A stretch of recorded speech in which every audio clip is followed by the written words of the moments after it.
Good morning mga Lods. Meron lang akong na-watch na interesting topic tungkol dito sa big content creator. Ang sinasabi niya, marami raw na content creator na nababayaran before pero hindi pumupunta sa account nila.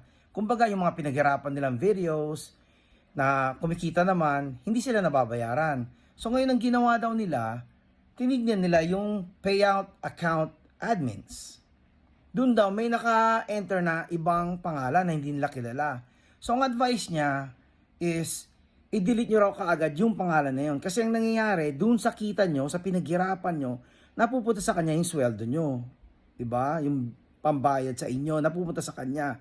So, ang advice niya, everyday daw, titignan nyo yung payout account admins nyo, make sure na kayo yung admin, hindi iba. Ngayon, pag may nakita kayong ibang pangalan na hindi nyo kilala, delete nyo kagad right away. Kasi sila yung nababayaran. Okay? So, ang sinabi niya ganito, punta kayo sa account nyo. Pagkatapos sa account nyo, dun sa upper right, dun sa settings, click nyo yung settings.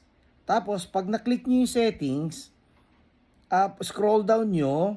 Pag na-scroll down nyo, makikita nyo payouts. Ngayon, i-click nyo yung payouts. Now, sa upper right again, meron niyang settings ulit.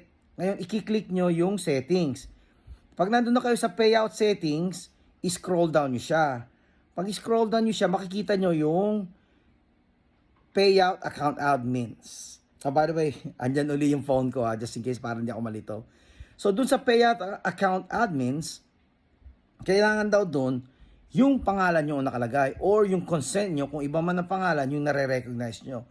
At kung hindi, burahin nyo dali-dali yung pangalan. Right away, ASAP. Kasi ang mangyayari, lahat ng pinaghirapan nyo, lahat ng payouts nyo, napupunta dun sa ibang account or dun sa ibang pangalan.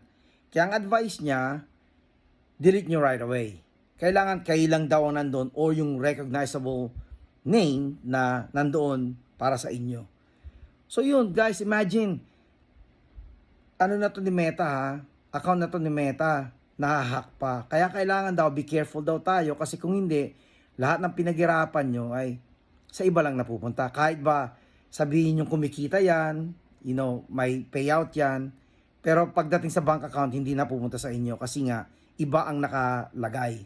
So make sure guys ha, kasi siya rin daw malaking content creator to, na ako pa kaya, kayo pa kaya, tayo pa kaya na maliliit lang.